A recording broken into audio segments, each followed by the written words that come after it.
syempre, i-react natin si Tali Bumbum at si Mami Tan. Sabi ni Mami Taze, matagal na po itong video na ito, nakatago lang. Noong birthday pa to ni Tali Bumbum Kulot. Ayan, basahin niyo po yung caption niya, diba?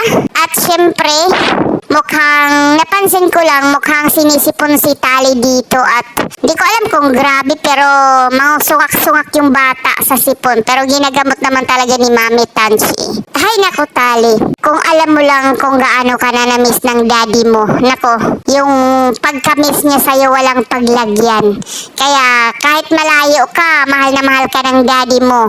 Tinitingnan ka ng daddy mo kahit malayo ka. Okay? Kaya lagi kang mag-iingat sa sarili mo, Tali.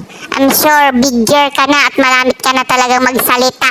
Kasi ang ingi-ingi mo na para kang si Amara, magkapatid nga talaga kayo, no? Ayan, inaantok na siya guys. Pero I'm sure naman, gagaling ka Tali.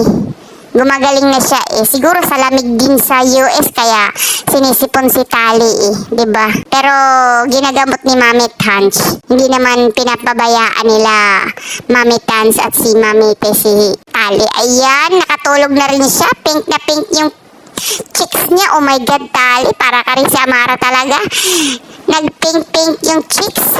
Siguro mana ito kay Daddy Vince. Minsan kasi si Daddy Vince, pink na pink yung cheeks.